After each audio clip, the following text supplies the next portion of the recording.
अभी हम लोग बस से उतरे, खाना का ऑर्डर दिए और फिर हम लोग कोणार्क मंदिर की ओर बढ़ रहे हैं।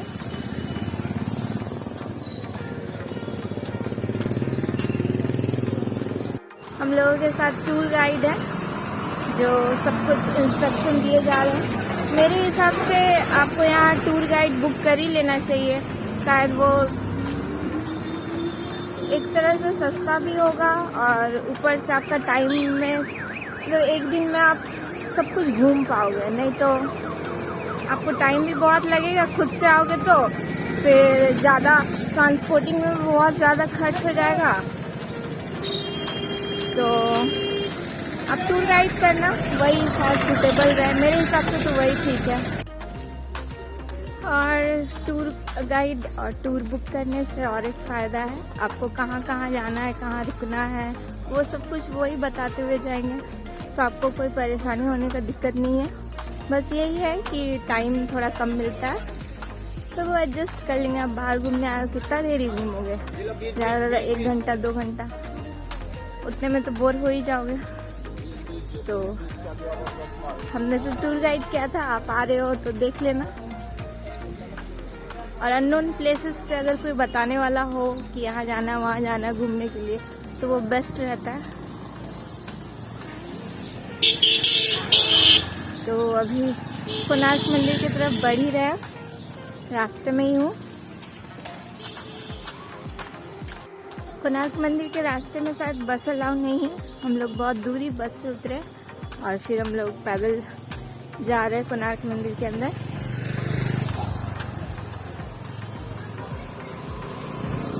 अभी हम लोग बहुत सुबह सुबह ही आ गए, तो सारे स्टॉल्स भी नहीं खुले हुए, कुछ कुछ ही स्टॉल्स खुले हुए हैं। अभी सारे खुल ही रहे स्टॉल्स। टूर गाइड तो बोल रहे थे मेनली जो पुरी में मिलता है वो यहाँ भी मिलता है, तो सारे सेम ही चीज़ है, कुछ कुछ यूनिक चीज़ होंगे।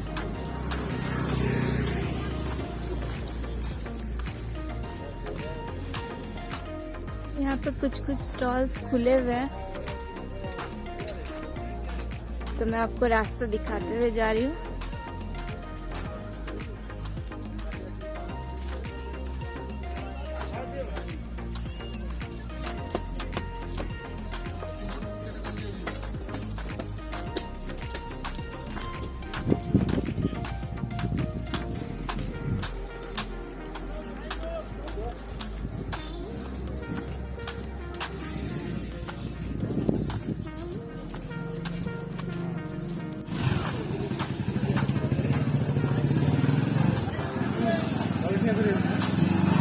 और हाँ, यहाँ पे काजू बहुत सस्ते मिलते हैं।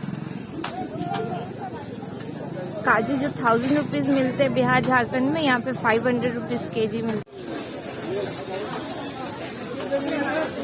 जैसा कि मैं बोल रही थी, यहाँ पे काजू बहुत सस्ते मिलते हैं, 500-400 रुपीज़ kg मिलते हैं, जो कि बिहार झारखंड में 900 से कम में तो नहीं मिलते होंगे। तो आप यहाँ से काजू ले जा सकते हो।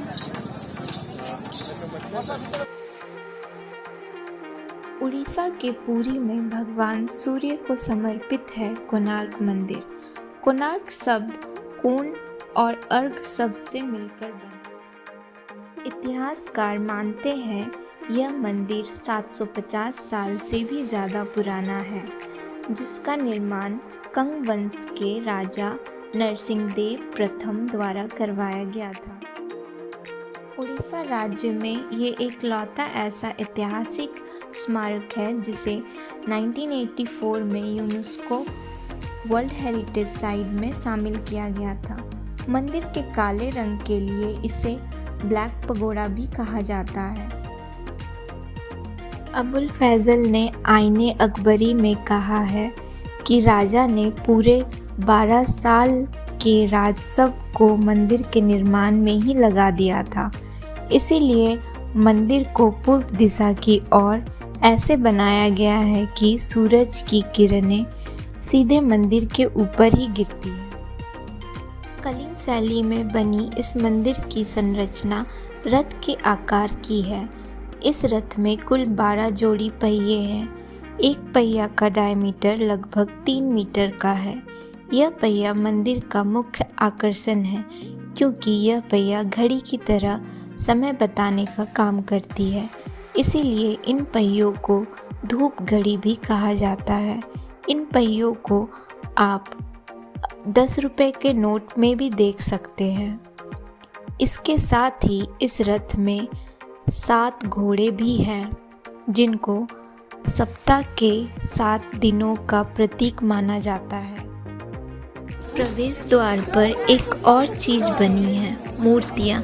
इस मूर्तियों में सिंह के नीचे हाथी है और हाथी के नीचे मानव शरीर। इन मूर्तियों के द्वारा बताया गया है यह सिंह गर्व का प्रतीक है जबकि हाथी संपत्ति का प्रतीक है। यह बताने की कोशिश की गई है कि गर्व और संपत्ति मानव का विनाश कर देती है। माना जाता है कि मंदिर का निर्माण समुद्र के किनारे किया गया था, लेकिन पिछले 8 शताब्दियों में बढ़ती चली गई इसकी दूरी। कहा जाता है कि 2 किलोमीटर उत्तर में चंद्रभागा नदी बहा करती थी, जो कि अब विलुप्त हो गई है। मंदिर से जुड़े एक और किंवदंती है। इसके निर्माण में 1200 कुशल शिल्पियों ने 12 साल तक लगातार काम किया, लेकिन मंदिर के ऊपर 52 टन का चुंबक बैठा नहीं पाए। तब मंदिर के मुख्य आर्किटेक्ट बिस्सू मोहराना के बेटे धर्मपदा ने उसे पूरा किया। उसने मंदिर के गुंबद पर चुंबक को बैठाया, लेकिन राजा ने कहा था 1200 कारीगर से एक कारीगर भी ज़्यादा नहीं होना चाहिए। इसी डर से 1200 कारीगरों ने बोला मुख्य आर्किटेक्ट को कि अब राजा को पता चलेगा तो वो हमें मरवा देंगे। इसीलिए मंदिर पूरा होने के बाद मंदिर के ऊपर से चंद्रभागा नदी में कूद गए और अपनी जान दे दी। मंदिर के यह मैग्नेट के अरेंजमेंट के कारण भगवान सूर्य की मूर्ति हवा में झूलती थी। बताया जाता है कि पुर्तगाल के नाविकों ने इस 52 टन के चुंबक को मंदिर से निकलवाया था, क्योंकि मैग्नेट के कारण नाविकों को बहुत दिक्कतों का सामना करना पड़ता था। इस मंदिर के बारे में रविंद्रनाथ ने कहा था, "Here is the language of stone surpasses the language of man." यहाँ आने के बाद यह कथन सत्य लगता है।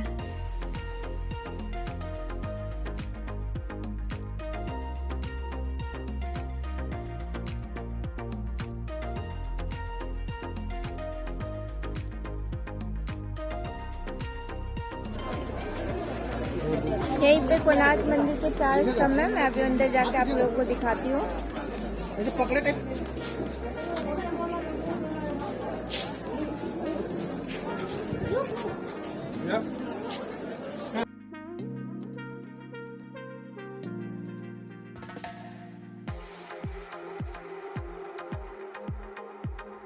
अगर आप लोगों को ये वीडियो अच्छा लगे तो प्लीज़ लाइक शेयर सब्सक्राइब करना ना भूलें। Thank you. मिलते हैं नेक्स्ट वीडियो के साथ।